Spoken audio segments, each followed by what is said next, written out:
satu upaya kita untuk mengatasi penderitaan di hati kita ketika menghadapi suatu musibah. Apakah itu kebakaran rumah, apa itu sawahnya dimakan kelowor, atau juga dagangannya bangkrut, atau juga mobilnya tabrakan dan sebagainya yang disebut dengan musibah, bencana. Coba bandingkan kenikmatan yang Allah berikan kepada kamu berapa, kemudian musibah yang kamu alami berapa. Pasti jawabannya pasti, bukan mungkin tapi pasti ya, kita masih banyak keuntungan. Ini artinya bahwa kita tentu akan sedih, alami secara wajar, secara psikologis. Memang semua orang menghadapi musibah tentu ada kesedihan, ya gitu kan. Tetapi hendaknya jangan dibiarkan kesedihan itu berlarut-larut. Sebab kalau berlarut-larut tentu yang akan rugi adalah diri kita sendiri. Kesedihan yang berkepanjangan itu juga merupakan masalah yang sangat rawan sekali bagi kesehatan kita.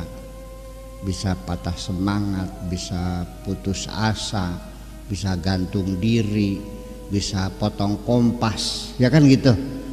Bisa, orang kalau sudah terlalu menderita, istilahnya di Cirebon mah tingeling ting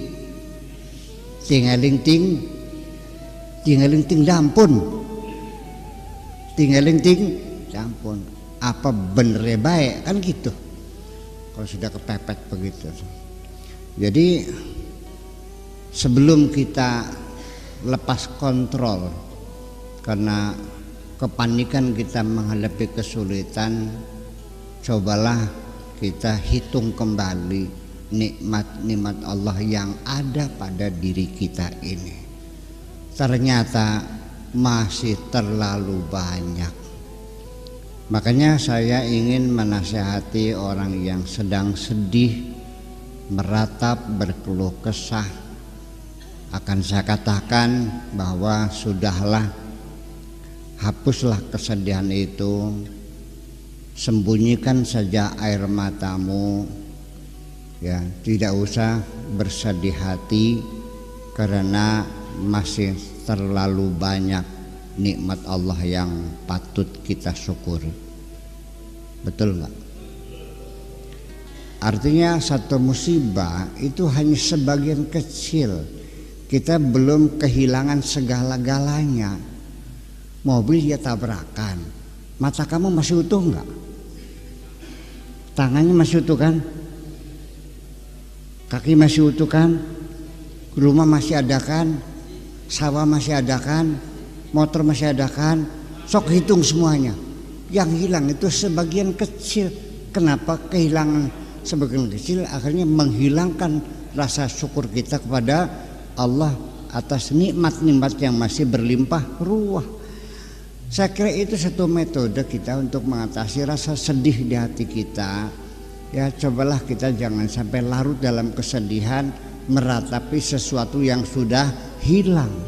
Ya sudahlah, ikhlaskan saja, toh nikmat Allah masih ada. Begitu melihat sawah ternyata gagal panen karena kelowor, katakan masih ada kesempatan bagi saya untuk menanam padi lagi. Barangkali yang akan datang akan hasilnya panennya lebih bagus. Ya kan begitu. Begitu ada anak meninggal, bikin lagi. Gimana? Kan masih nom je, ya kan? Iya, nggak usah ditangis, ya udah ikhlaskan saja. Itu cara yang paling efektif. Jadi artinya untuk menghilangkan penderitaan itu jangan melarikan diri. Sekarang ini banyak orang melarikan diri dari penderitaan. Kemana larinya? Ke diskotek, ke night club, ke minuman keras, ke narkoba. Memang kesedihan kita, kepanikan kita, minum ekstasi, ya kan gitu, sabu-sabu, ya tripping, ya flying, hilang semuanya. Apa yang terjadi? Itu reaksi kimia dalam tubuhmu tidak lama, hanya beberapa jam. Setelah itu kamu akan tersadar kembali. Ketika tersadar kembali, apa yang terjadi? Semakin panik dan semakin cemas dan tidak menyelesaikan. Ya, ada lagi menyelesaikannya dengan cara berzikir. Betul, itu lebih baik ya, karena lebih membangun kedamaian yang lebih sejati. Tapi ada yang menyelesaikan secara lebih sempurna, yaitu dengan rasionalisasi, dengan pemikiran-pemikiran dan kecerdasan kita. Nah, sekarang begini, di sini mau nggak saya kasih uang 100 miliar, mau nggak? Tetapi saya potong 1 miliar, mau nggak? Saya kasih 100 miliar, tetapi saya potong 1 miliar, mau nggak?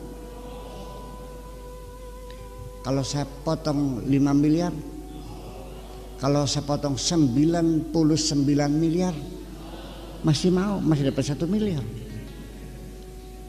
Nih 100 miliar, saya ambil lagi 90 miliar, masih untung nggak? Kalaupun begitu pun masih untung Anda ini. Kenapa hanya 100 miliar diambil hanya 10.000, kok nangis sih? Itu. Nah, kalau kita bisa menyelesaikannya secara rasional, itu yang lebih permanen. Anda akan hilang rasa sedih dan tidak akan kembali lagi, tapi sudah menjadi satu keyakinan, menjadi satu perilaku. Itu kita harapkan. Jadi jangan biarkan kita berduka cita, menderita, menangis, berkeluh kesah, ya, habis kecrek, nepak batuk, habis nepak batuk ngelus dada, habis ngelus dada banting piring,